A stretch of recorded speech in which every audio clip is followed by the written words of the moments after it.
Wake that ass up. Early in the morning. The Breakfast Club.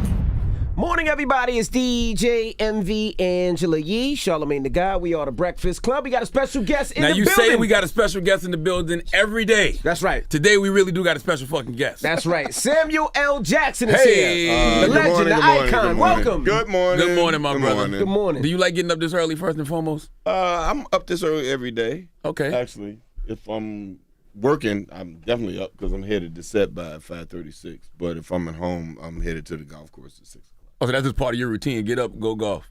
Man, that's a good life. And you never get tired Not a of good life. I just try to make sure I'm staying in a routine that's going to work for me. Yeah. So I'm not shocked when it's time to go to work and they want me to get up and pay me to go to work at that time. What's the longest break you've ever taken in between working?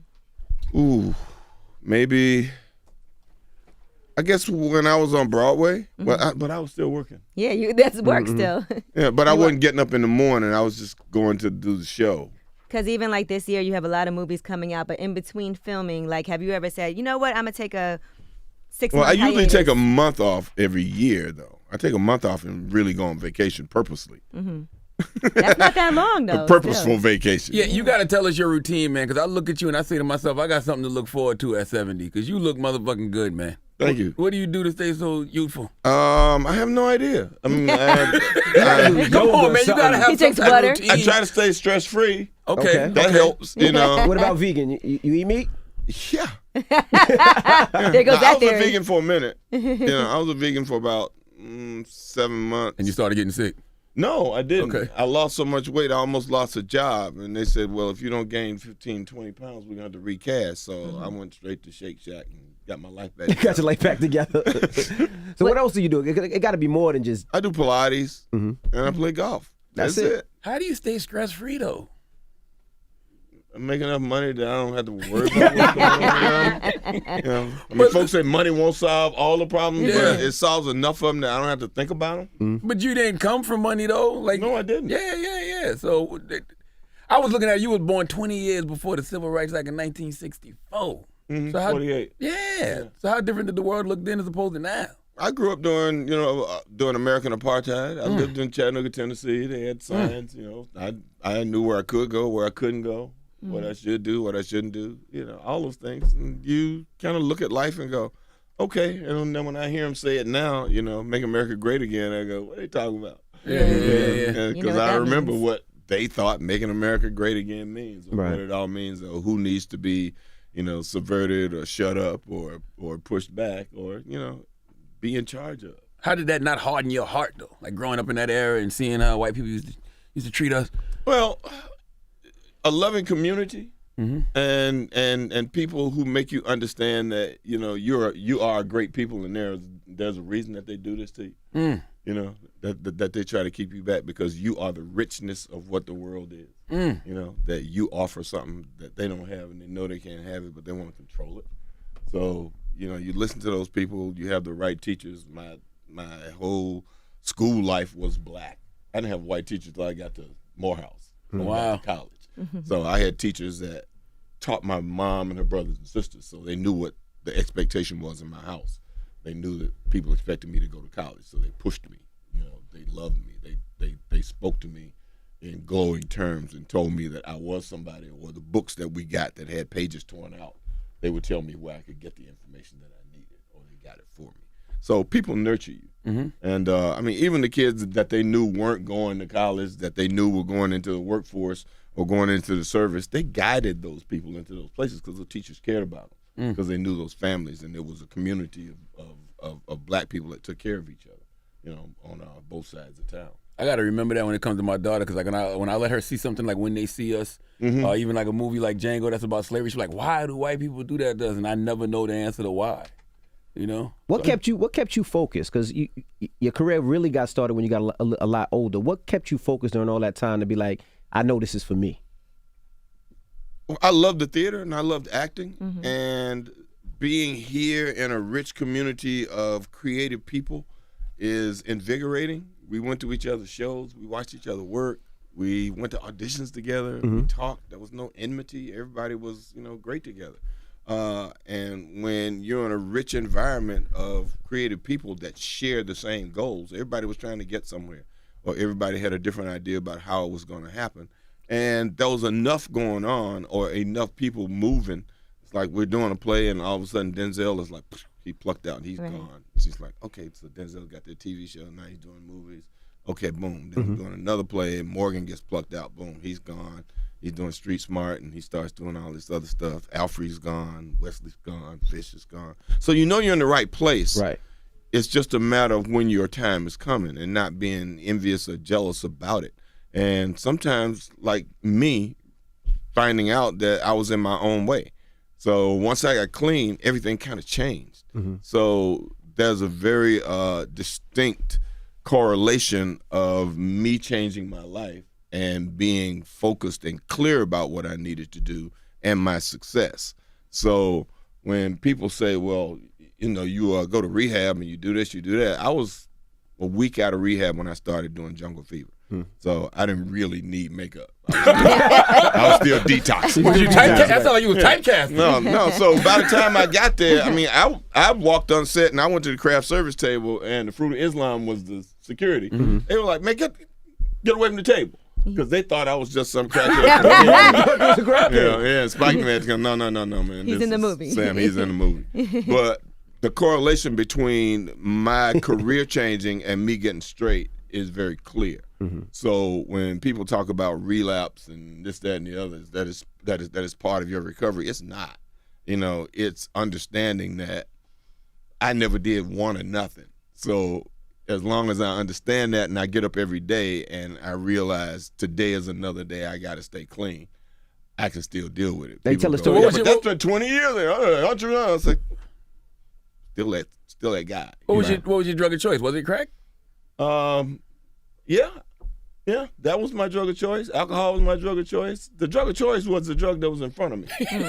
So how hard was it to kick all those habits? It was just what it was. It was that time. I was tired. Yeah. You know, when you get tired enough, you don't have to worry about, you know, all that other stuff. You just kind of let it go and kind of melt into it and let the world be what the world is and, you know, look at it with clear eyes for a change. And they said your wife was so like strong with like, nah, you got to go get fit. You got to go get help right now. Yeah. Yeah. That was. I mean, the day they found me passed out on the kitchen floor, next day I was in rehab. So. Did you have that level of self-awareness to know, man, I got to change my lifestyle in order to change my life? Or was this just something that they made you do? Well, she called my best friend from high school who was a drug counselor, and he found a bed for me in upstate New York. So I went straight in there. I didn't go in kicking and screaming. I went in. I was tired. And I listened to what they were saying around me, you know, and you go through it all and you do it. And then the job came up, Jungle Fever, and, you know, the drug counselors were like, well, you shouldn't do that job. I'm like, what are you talking about? You shouldn't be playing a crack addict. All your triggers are going to be there, you know, pipes and lighters and da-da-da. I'm like, if for no other reason, if I never see you motherfuckers again, I'm not coming back to rehab. You know, so that was motivation enough. But understanding how you feel and a clarity of vision and a purpose and what you see in, I mean, I had to stand up in front of my, then like 8, 9-year-old daughter and say, you know, hi, my name's Sam, I'm an addict. You know, that's hard. Yeah. Did she even know what that was? Not really, but she knew that she spent enough time with me, you know, when I was in the throes of my addiction, you know, taking her back and forth to school, because I used to ride the bus to school with her in the morning and drop her off at school and then go, or I would sit in the playground with her while she was on the slide and do that. I'd push her on the swing, smoking a joint, you know, doing what everybody else does. But she knew that when I left, I went off to do something better. When they found me laying on the floor, I wasn't well. So that was that. So by the time I came back, and I started hanging around with her and look at her clear eyes and listening to her voice and her vision of what she wanted to do, and Daddy, do this with me, do that with me. You know, makes your life, makes you look at things a lot different. Damn right. You know. Were you a crackhead or a functioning crackhead? I was functioning. I was going to work every night. I was still doing plays. Wow. I was working. So most of my friends wondered, why'd she lock you up? Wasn't nothing wrong with you. I was like, you was still working. Yeah, I was still going to work, and you know, I wasn't stealing from the house. I didn't sell the TV and nothing else. You know, I was making money. That's fine. But once you kicked it, then you thrived, and that's the yeah. You know, you talked earlier about, you know, having money and being successful. You still do 5 to 6 movies a year. Yeah. What energizes you and give you that motivation to still want to do it as so much? You know, it's like I guess it's like ball players. It always bothers me to hear that they are tired because they played 3 games this week. It's like I used to play basketball every day outdoors on the concrete. Yeah, I can't stand that. When it's hot. And theater and working in movies is like that to me. It's like theater was hard. I had to get up, go to rehearsal, go do something every night from beginning to end. 3 hours of a play from Live, beginning to no end, mistakes. live in front of people. Movies, I get up, I go to work. A long day is 3 pages. And yes, a 12-hour day, but if I boiled it down to how much work did I do that day, I might have worked an hour and a half of those 12 hours. Most of the rest of the time, I'm in my trailer, sleep, watching Judge Judy, eating sandwiches, watching a movie, reading a book, doing nothing. So, yeah, I go to that job. You go to that one. Yeah, and it pays way better than the job I used to have. Gotcha. So, yeah, I go to it. Plus, I love it. I love the idea of being able to go somewhere, do something else, be somebody else, generally in a place that I normally wouldn't have gone. Like I just finished doing a movie in Croatia, which was like, oh, wow, this is a dope place. Look at this place. So you get to explore that when you're not working. And being a storyteller and an artist is one of those things. It's a blessing. There are only so many acting opportunities in a lifetime, and I want to take all the ones that come before me that I want to do, as often as I get a chance to do them. Writers get up and write. Painters get up and paint. I'd like to get up and act. How serious do you take being the highest grossing actor of all time? Because they say $7.4 Not at all, billion 'cause it ain't my money. ain't your Yeah, money. over That's $6 what I want to billion. know. Like, do you give It's a dubious honor. Is It's it? great. Well, I mean, it means that I've been on a bunch of movies that people liked that were popular. And I like doing popcorn movies. I don't have this whole thing about, oh my God, I'm a serious actor. It's like, yeah, I'm a serious actor. I'm a serious actor. Actors make money. You put butts in seats. You make money for people. Yeah. You get to make more movies. So that's what I do. And I like doing movies that I want to go see. And I like movies full of gun violence. I like violent movies. That's what I like. I like scary movies. I like horror movies. I like action movies. So I'll make them. I'll make a serious movie from time to time because I want to help the writer, director, or there's somebody in it that I want to work with. But I'm not necessarily looking for, no award-winning da-da-da. I'm just looking to go to work and have some fun. Do you ever get mad at that stat, though? Like, you see that number and be like, man, I ain't got none of that? No, that ain't much. He's doing well. Yeah. I got my part. He said he takes off a month every year. I know what my deal was. And sometimes you're fortunate enough you have a back end. So if the movie doesn't make a lot of money, you keep getting paid. There you go. How much has Hollywood changed from when you first started to where we are now? Because we always hear about the different ebbs and flows and difficulty for people getting work and just inclusivity and all of those conversations that we're very focused on. Well, it's changed drastically just because of the number of platforms you have to work. First of all, when I got there, everything I read had Denzel's, Fish's, or Forrest Whitaker's fingerprints on it. So they either turned it down or they were thinking about it and didn't think about it fast enough. And I was like, yeah, I'll do it. So I did it. So you was always the fourth person on the call sheet? I could have been at that time, and that's how it worked. I didn't care. I was going to work. I was doing what I was doing. But over the years, because of, like I said, the number of platforms, Netflix, Hulu, Amazon, Hulu, Apple, all of that, the independent film world, there's so many jobs now, and there's so many things. And because young writers, young directors populate their programs with the world as they saw it when they grew up. They went to school with Hispanic, Asian, Black, white, whoever. They populate their stories with those people because that's who they were and that's who they are. So there's a lot more opportunity for people to work. Consequently, it still comes down to a lot of times that same thing that, I used to bitch about it because I spent my time going to acting school. There are a lot of people who still do go to Juilliard and Yale and all these other people, but a lot of YouTube stars getting jobs now. Still people from the music industry just decide the next day and say, shit, I'm an actor. I can act, and somebody give them a chance to do it. Sometimes they turn out to be okay, sometimes not so much.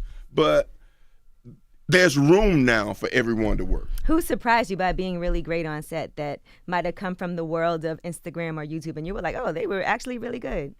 I watched Meth develop over the years. Method Man. Yeah. How was Buster when you worked with Buster? Buster was fine, and Buster was great as what Buster was there to be. But Buster was still, Buster. a person from the music industry who you go, what? We had 6:30 call. Buster be there by 8. Lord have mercy. I know that got to drive you crazy. Man, don't drive me crazy. We just do something else. Man. I'll just say, can I do so and so and so and so and so? And yeah, you do that, and then you show up and you do what you do, and he's fine doing that. Right. Right. Is Samuel L. Jackson still coachable? Like, can you still learn new things in this business since you've been doing it so long? I learn stuff all the time. Okay. Yeah, and sometimes it's just that I don't want to work with this person again. Yeah. And sometimes it's that wow, that's a very smart person. I think I never wanted to be that. Well, back in the day, we used to do it like so and so. But I do think though that since they stopped using film, there's a difference in how young filmmakers approach what they do. That they spend a lot more time wasting time because they don't understand the economics of what it meant. When you had to use film, you had to use the film, then you had to send it off to be developed, then you had to watch it, then you had to process it, then you had to figure it and do all this stuff out. Now they got a chip. They just roll and roll and roll and roll and roll and roll and roll, and you end up shooting a whole bunch of stuff you don't need. And it's a day waster, and they kill crews because crew members work hard, and you don't want to run your crew in the ground. So I'm constantly trying to let them know that this is a team thing. We're the least important people out here. It's that guy's got to get the lights right. That guy's got to get that. That guy's got to pull the focus. And if you work them to death and they're tired, then they're not going to do the kind of job they need to do. That's going to be subpar, and it's going and we all suffer because of it. Now, what role did you pass up and be like, damn, I shouldn't have passed up that role? None. If there's any. None. No. I mean, I've read films that I didn't do that people did, and I feel like I was in the Matrix because I dodged a bullet. It's like, oh, that was a bad. And then there are films that I passed up that were successful. That I'm glad they were successful because I would have done it differently, but I wouldn't have. I don't think I would have had fun doing it. I always firmly believe that you only do the things that are for you. Right. Which I read that you almost lost your role in Pulp Fiction to another actor. Yeah. How you think that would have changed the trajectory of your career if that would have happened? None, because I mean, I had already won this award at the Cannes Film Festival for Jungle Fever, and I was getting the call at that time, so I did a couple of jobs after that, that were between that and Pulp Fiction and what happened in there. Pulp Fiction was an Academy Award nomination, which I didn't win, but like I tell people all the time, very seldom does an Academy Award nomination move the comma on your check. Yeah. It's all about the number of asses you put in seats and Absolutely. that you're in. Who's the other actor in that movie? The other actor? The one that you almost lost the role to. Who was that? Oh, he's in the movie. Oh, he's in the movie. Yeah, he's actually in it. Was it a brother? He could be called a brother. He's brown. He's brown. So both of y'all ended up with the roles. It was still good. Both of us ended up in the movie. In the movie. He had Yeah, a smaller part in the movie. Now you got kicked out of Morehouse? For a minute. Now why'd you get thrown out of Morehouse, and then how did they get you back in? How did they allow you to come back in? Thrown out. God damn. Yeah, they said he got thrown out. Well, basically, we locked the board of trustees in a building. Oh, I heard about kidnapped that. somebody. You kidnapped the people. Well, we didn't kidnap them. They were right there. They just didn't want to talk to us. The board of trustees, we asked to talk to them, and they said we don't have time. So we took the chains off the walkway and went down the street to the hardware store, bought a padlock, and went inside and chained the door shut and said, talk to us now. Okay. What were y'all trying to talk about that was so important? No black studies, no student involvement on the trustee board, no community involvement, and we were sitting right in the middle of some projects, So that was lots of different things. Right. Real shit. The actual black members of the board didn't even have a real vote. Wow. So we were trying to get things changed, and they said fine.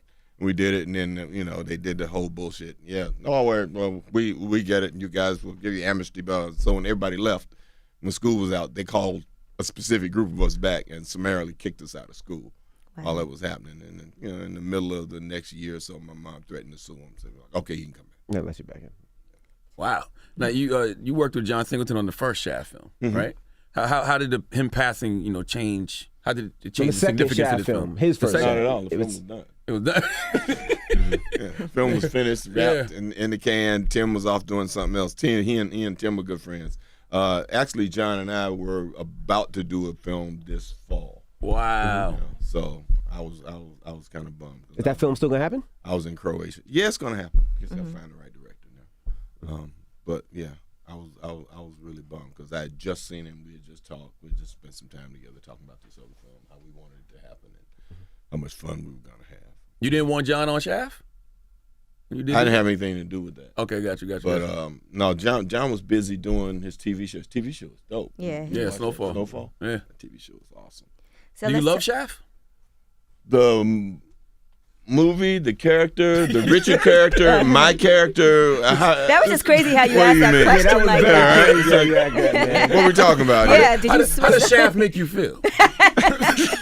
Because whoever wrote What are you? those lines, Stop trying to get a soundbite. Was it painful to have 3 shafts instead of 1? It's always good. Like I said, more shaft than you can handle. That was a good tagline. I was just talking about the movie in general, though. Just the whole franchise. Yeah. When I was young in '71, when I'm sitting in the theater watching the first one, it's like it's a complete revelation because I hadn't been in New York yet. I was still in Atlanta, so Harlem looked like this mystical, dark, dangerous, sexy place. It was like, oh shit, I want to check that out. And then you got this dude. He's like cool. For us, before Shaft, the cool black person was Link Hayes. I don't even know who that is. Clarence Williams III. Oh, he was yeah, on Mod yeah, Squad. yeah, okay, He had his afro and little dark glasses. Yeah, I remember from Tales from the Hood. Little army jacket. Yeah. It's like totally dope. So that was us. And then Richard changed that whole dynamic, being, sex machine for all the chicks, the leather coats, the good fro, the tough guy, friend to all the brothers, connected in all these different places in Harlem. And a motherfucker could just step in traffic and car stop for him. So, like, fuck, this is dope. And then that started the blaxploitation era. So by the time John came to me in 2000 and said, yeah, man, we're going to do another Shaft. I'm like, well, why? This dude's still alive. Yeah. Why the fuck are you doing another Shaft? And it's like our first black superhero. He's a mythologically cool, dope-ass person that, set a standard It felt untouchable. for blackness. So he's like, well, it's time. We need one for the new generation, da-da-da. And I thought about it and was like, okay, but if I'm in it, then Richard's got to be in it so they'll know that I'm not replacing him. He's still John Shaft. So I get a chance to create whoever I want to create. So I had a chance to create an angrier, edgier John Shaft. Absolutely. And, no film like that is complete without a great villain. And thank God, we had Jeffrey. Because in the original script, Christian Bale was like the main bad guy. And I was looking at that going, I can just drive this house and shoot him. Why are we doing this? But this guy, Peoples, I need to work on this character. So they worked on the Peoples character, and Jeffrey just came in and killed it. I think it's dope how they merged the 3 generations. Like, I seen the Shaft with you and your original one with my pops. My pops was a fan of the original one. Exactly. And now I have a son, so now when it comes out, we all go together. It merges You're and explains 3 the generations. story. So you've experienced 3 generations of Shaft. But I love the fact that it does that. How was it working with the young actor? See, it's crazy though because the music. First thing, the music connects you. Absolutely. Even before you saw the first Right, one, we all your know dad that was music. playing that soundtrack. Absolutely. So the music is always part of our culture. Yeah. Once it was out there, Isaac did that. That music Yes. is Yep. like boom, cemented in us. So why didn't they use it for So this when movie? you hear it, They did. They did. They did. Somebody told me that they didn't clear it for this movie or something. No, and It's all over the his trailer, son didn't it? actually gave us music that Isaac never released. Wow, that's Gotcha. amazing. And he was Wow. around the set a lot, Isaac Hayes Jr. So he actually gave us music that was never released. When they came to me and said, we want to do another Shaft, but we want to do it as a comedy, I was like, well, He got to be smooth Shaft's still. pretty serious in our community. We can't take the mythology and make him a buffoon. Right. We can find a way to make some humor here. And then they said, well, we'll bring his son who was raised in the suburbs, doesn't know anything about it, but he has to come to you for help. So when he gets there, you pretty much got to teach him what it means to be a shaft in Harlem. And I said, okay, we can make some hay out of this. So we, messed around with it and came up with it, and it works out. And Jesse's a good kid. I like Jesse. I used to watch his TV show, Survivor's Remorse. Oh yeah, that was a great show. Yeah.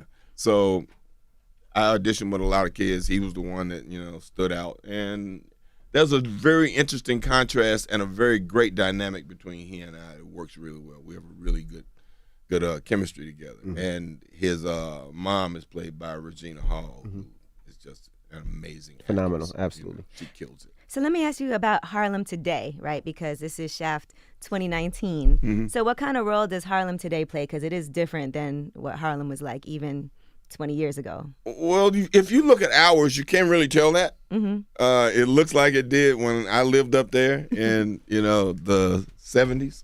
It was funny though, because the first day we pulled up to work in Harlem, the first 8 people we saw were white. Different Harlem. Yeah. I was like, with a Starbucks cup in their hand. where we at? What street is this? So it was pretty out there to see that, and the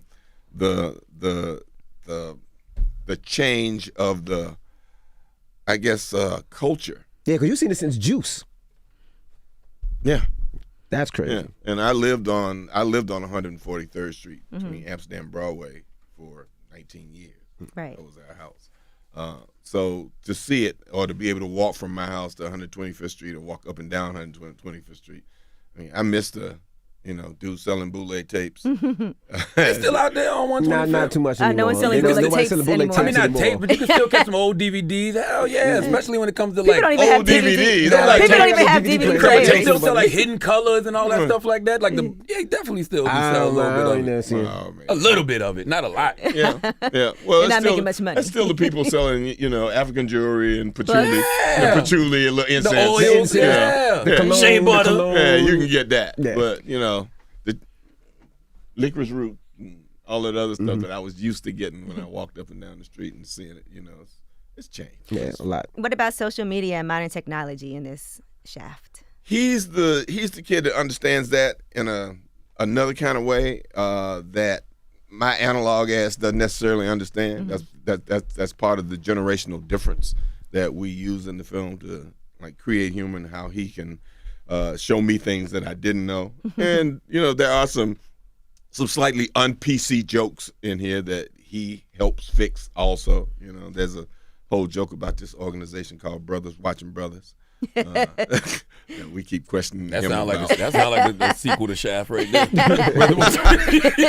Yeah, right. And it's funny how that plays out, because we shot a lot of the movie in Atlanta. So when you say Brothers Watching Brothers, they go, oh, the hell? They just immediately jump on that. Oh, yeah. Leonard's Mall. It's like, oh, man. That casting call for Shaft in Atlanta got to be funny as hell. I didn't say that. But that got to reflect, that got to translate to real life for you too, though, as far as social media, right? Sure. That's got to be a culture shock to you in a lot of ways. Atlanta? No, not Atlanta, man. Social media. Well, Sam Jackson or John Shaft? You in real life, Samuel L. Jackson. I got a gang of followers. Yeah, he's pretty good I on there. know, but I'm saying when I'm people. not bad with my social media. I manage it myself. Okay, which okay. always amazes people. They always go, well, somebody else is doing this. No, it's me. I feel like it has to be you. I because disappear sometimes, and I show back up. But what about when you go to your mentions and they talking crazy to you about something? I'm kidding about that. Yeah, My daughter yeah. told me a long time ago, don't interact. Yeah. I read that shit. Yeah. Anything ever hurt your I feelings? read shit. I block motherfuckers. Oh, and there keep you go. going. I That's don't dope. You care. got blocked by Samuel L. Was there anything Jackson. that ever hurt your feelings? No, motherfuckers don't know me. Yeah. How are you as a dad and a husband? Because you are the curse king.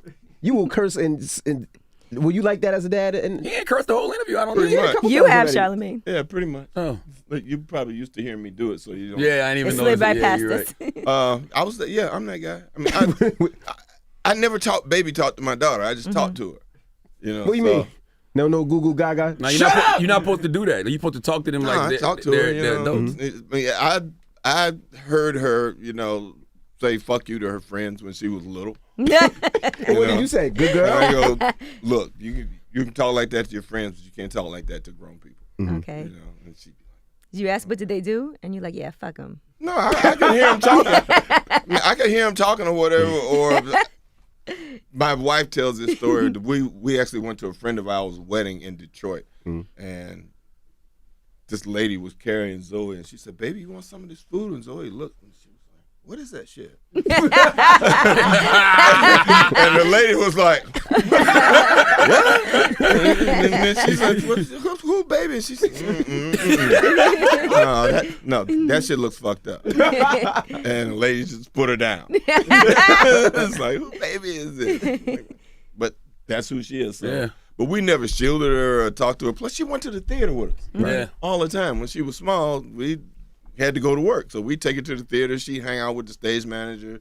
She'd go backstage, collect valuables, talk to all the actors, hang out with them. So She was a cool kid growing she's up. a very cool kid growing up. Now she's still a cool kid. She got a great job. She's good work ethic. She produces shows like Top Chef and Top Chef Masters. And Oh, dope. She just Dope. did she did last season's Project Runway. Nice. So Would you go back to Broadway? I know your wife's there now. Would you go back?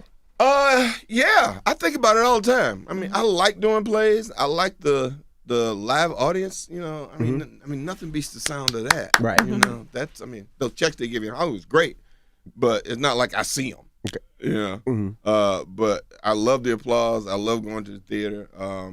So I'm giving it some thought. I'm just waiting on the right thing to come along. So yeah, You've been married, man, 38 years, right? Or longer? be 40 this year. 40. 39, Oh, yeah. congratulations, 39. man. Give us They give a round of applause. Yeah, for that. man, round of big applause. deal. Give us young men some tips on how to have that kind of longevity in a marriage. I guess like my wife says, you got to have some amnesia. I heard her say that. I was like, yeah. Both of you. Yeah. Both of you. You got to have a little amnesia from hitting from time to time. And understand that when you're in a bad place, there's a way to work it out. I mean, it's easy to walk away. But to create a strong relationship, you got to work through things sometimes, and you just do it. And I guess sometimes we're fortunate enough that there is an issue that I got to go on location or she goes to work somewhere, and it gives us time to Miss have each some other. space, Right.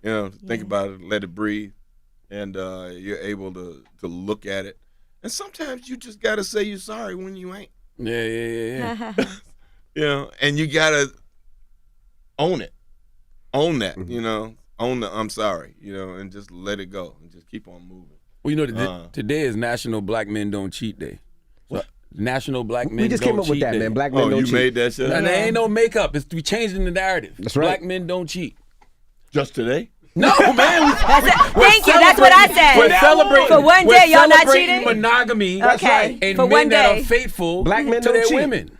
We're celebrating. I've been married 18 years. He been married. Me, Hello. him, Yes. you. Yeah, you. Yeah. Okay. Has it been hard to be faithful all these years, especially being in Hollywood? It got nothing to do with Hollywood. People keep saying that shit. It's like, Everybody cheats. It don't matter if you where you work. The divorce rate is the same everywhere. Uh-huh. Yeah, but it ain't just Hollywood. Like Chris Rock said, a man is only faithful as his options. Stars get way more options. So do doctors. That's true. So Doctors do are the number lawyers. one on Yeah, the list yeah, of yeah. cheating, actually. So do pro tennis players, golfers, race car drivers, The guy who works in the cell phone store. the manager. That ain't true. Right. Man, Yes, knock it it is. off. The man in Right. the cell phone They store need ain't people getting every as much- single day coming No. in and out of there, setting up phones. Yeah, it is. No. Definitely true. He ain't getting No. the options as an athlete. Yeah, the now. cell The phone. manager at Walmart. Definitely has everybody. options. You know what you talking about? So has it been easy or hard for you to remain faithful? I guess it's easy. I'm an only child, so I'm very comfortable with myself. I like being alone, so I know how to entertain myself. That sounds crazy. Yeah, that sounds like I you don't got a lot of lotion on deck, which is good. Well, that's fine too. But once I got sober, it was easier for me to be comfortable with me. I didn't need to validate my existence with other people or other things or substances or praise from people. I mean, when I was using, and I started to get a little famous. I used to like leave a hotel just to see how many people recognize me. Yeah. You know, or that kind of shit. You know, trying to get a Ego validation. Ego Right. boost. Seeing what it meant. Because I could be with people who were in movies with me, and they had a bigger role, and people, oh my God, you were awesome, and I could be standing and they didn't even know who I was. Right. Damn. So it's easier not to fall prey to what people tell you about yourself, or feel the smoke being blown up your ass, or take the praise for what it is, or understand that, okay, if I do this, it's gonna be more trouble than it's worth. That's right. You know, so a moment of instant gratification is not, you know, as valid as the relationships that I have, or that I've, you know, the history that I've created with somebody that I'm really. And There's that's exactly why black men don't There you cheat. go. God That's damn not it. true. But there's probably nowhere. That's exactly why. He's looking at you No, like it you're ain't. crazy. Will you sell out? Whose side you on? I'm just saying. He's reality here. Now, there's probably nowhere you can go now where people don't recognize you. Actually, there are. Like where? I can't imagine that, because I feel like everybody in every genre, no matter age, knows who you are. Interestingly enough, you know, we at one point I belonged to this group, Artists for New South Africa, and we went to we identified these kids whose parents had died from AIDS in this village, and we kind of built a daycare center, dug a well, and did all this stuff. We went out there to see them. They had no idea who we were. Wow. You know, because they don't have electricity. So no TVs, no movie theaters, no nothing. We're just these people who did something, you know, and helped them. That's them. I was in Tiananmen Square. I could walk around Beijing pretty much free. Really? I would think in Beijing they would know you. All depends on what part of town. Right. But there's specific parts of town that, or the country, that people don't have movie theaters, and they aren't allowed to see. They only let like 10 American movies in the country a year. You know, so it's very different in, you know, China. Are there times that it gets frustrating for you to go out and a lot of people do know who you are, obviously, to go out and know that you're going to have to deal with that? Are you ever like, I don't even feel like leaving because I don't really feel like it today? No, that's one thing I don't let happen. I'm not going to let, you know, fans dictate where I can and can't go, or what I can and can't do. Like I was this guy way before I was a famous guy. So I know how to put headphones on and do like that, even if it's not on. So when people are going, Sam, I just keep, Well, now they know. I keep walking. Well, you was in L.A. You got mistaken for Lawrence Fishburne when you was on KTLA. I was actually in Atlanta in the studio. I was in Atlanta. Okay. I was in the studio that morning doing remotes, and he caught me when I was, you know, just frustrated enough. Hadn't been in there about an hour, changing radio stations and TV stations every 8 minutes or whatever. He just caught me at a bad time. That had to piss you. I mean, that would have pissed me off too. That had to piss you off. Well, no, really, I was just messing with him because I know Sam knows better. Yeah. He just caught me at a bad time. And I just decided to, you know, not let him off the hook. I could have let him off the hook at any point. It's just, why not? I'm having fun now. Why not? I love the fact that when you do your movies, I was watching an interview that you said that if they bring you something that you don't like, you just won't do it. You won't try it. We're not going to tape it. I'm not going to change my life or how I feel about anything. And when did you get to that point? Or was it always like that? When the first time a director said to me, all right, we'll do it your way and we're going to try it this way. And then I had to understand, I don't get to go to the editing room. So when they ask you to do something that's not part of your plan, they're going to look at that thing that they asked you to do first, because that's what they like. Right. You know, and there's a reason that he's on that side of the camera and I'm on this side of it. So, and once I figure out the hierarchy, you know, when you're a young actor, you pretty much can't do that. I mean, you go along with the program. But then when you figure out, you know, when they're shooting the money, it's like, I'm not going to do that, because that's not what the character would do. And I got a plan to go from here to here to here to here to here. And you see something that they just put in there, you kind of go, just threw off my whole plan. When you watch movies and you go, damn, that guy, he was doing this over there, and now he's feeling like this. That's because the director had something in his head that he wants him to do. So I generally go with y'all hired me for a reason, let me do what I do. Now, I said recently you were getting a tattoo removed. right? I saw on your Instagram you said tattoo removal. Yeah, that's fake tattoo. Oh, okay. I was like, what tattoo did you have that you were getting removed? In Hitman's Bodyguard, I have all these crows Okay. that represent people that I killed, and there's a big tree on the back of my head with crows flying off of it. So she takes that off every day. She puts it on every day, and she takes it off. Yeah. You talk about walking down the street. I know kids got to bother you because of the role in Nick Fury. No. They don't? Kids generally don't. Their parents make their kids do it. Got you. Yeah. Take a Parents picture with him. will tell Take a them, picture with him. That's Frozone, baby. And you can see the kid going, no, that's not. No. The role in Nick Fury, you got that role because they were already modeling the character after you in the comics. Yeah, in Ultimates. Because the writer said that Mark Miller. Yeah, Mark Miller said you was his favorite actor. So did you? Yeah, ever... he also did the guy in Kingsman. Oh, okay. Yeah. Did you ever want to sue them? No. At all? Like they was using your likeness? Well, it was the first book. I saw it in the first comic, and I called my agent and asked about it, and they called Marvel, and they were like, "Oh yeah, we do plan to make these movies, and we hope Sam will be part of it." And that's when I went in and I got that 9-picture deal. Wow. There you so go. it all worked out. That's the plan. Have you ever hated a character you had to play? Because there's characters that you've had to play and we're like, that person is like in Django. He doesn't mind Steven playing the from villain. Django. That's right. He don't Steven. mind playing the What villain. you talking about? But people definitely. Steven had his fans. Yeah, Uncle Ruckus. And A lot of people like Steven just because Steven is unapologetically evil. Steven is who Steven is, and I had a great time playing Steven. yeah, they always use that as a meme on social media now. Whenever they want to call somebody a sellout, Uncle Tom, that meme pops up. Anybody ever tried you I like don't that? mind that. Yeah. That character made so many people so mad. Listen, It's watching- acting though. It's I know, supposed to. and that's the point of it. listen, I did stuff in that movie that's not in the movie that really would have Like made what? you mad. Really Hopefully that bad? one of these days Quentin will put it out there. Oh my God, I can't He imagine. was like, I 'cause- don't want people to kill you.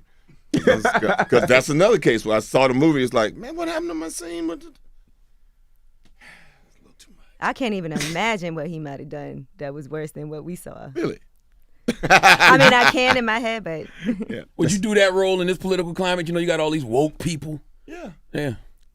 It's a role. When people ask about it, actors should be able to yeah, portray whatever they need to portray. you played it very well, too well. Thank you. I was like, damn it, I can't. I really like him, but I really don't like him today. That's what a good actor supposed that to is do.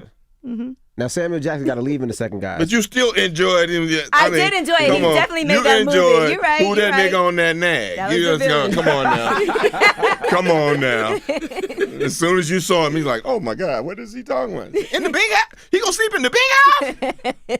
What? Come on now you predicted Donald Trump was going to be in office, right? Now what predictions do you have now? You got any predictions for next year, 2020? Not really. I haven't found that right person yet. I'm still trying to figure out who's gonna help us with the resistance. Who is that person? I don't know who that person is just yet. I'm looking for somebody with a bit more political clout that's more like Stacey Abrams. Right. You know? So nobody stands out to you. No. Man, they got the whole Avengers on the Democratic side, and not one. Not yet. Not yet. It's not like I'm not gonna vote Right. for whoever's on that side. Yeah. I just hope that there's a credible person that can inflame the young people and encourage them to get out and take part of the political process again and understand that, they got to claim it. Even if you don't like the people that are doing it right now, you got to do something to claim it. Talk to people that you think are smart enough or people that are angry enough that will get in there and work toward making this, a better place. 'Cause I'm not going to be here that much longer. I get it, and I know it. But I don't want to leave a place where my daughter and even you guys have got to struggle with assholes that don't care about your well-being or the planet. Right. Do you think They not only don't care about the people, they don't care about the place. Right. can the government ever really do anything for black and brown people though? Of course they can. Can they? Yeah. Yeah. Universal health care is one thing. Yeah. If they finally get it Education. and allow people to get healthy and be healthy, and Social Security, people worked all their lives, Right. give them the fucking money. They put it in there. I just feel like we've been screaming about the same thing for years. And Yes, years we and years. have. And because who's running it? Yeah. The same people that want to regulate women's bodies, you know?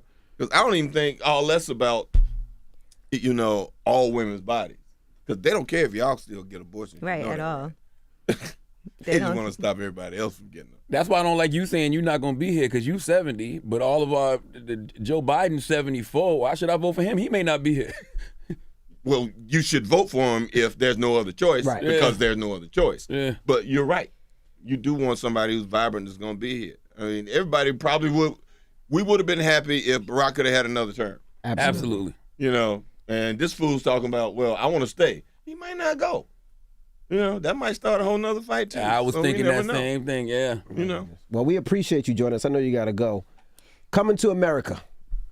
Are you going to rob Prince Hakeem in this one? Are you in this one? I asked them that because somebody was asking me about, you know, coming to America, and I was like, "What? Y'all want me back?" And I was like, "Do I own McDowell's now?" And they said, "I don't know. Maybe you just got out of jail and you go rob them again." God damn, how much time you get for a robbery? Let me know what's happening. Or maybe he could be reformed. Yeah. He was a super predator. That's about right. Super predator, exactly. 94 crime. Yeah. No, I would like it if he was reformed and he actually had a business now and he, you know, had changed his life around. That's your choice? Yeah. Okay, fine. I'm a positive, optimistic person. All right. All right. Well, it's Samuel L. Jackson. Thank you for Thank coming, you. my Joining brother. us. Appreciate you, Appreciate man. y'all. It's Yes, the sir. Breakfast Great. Club. Good morning.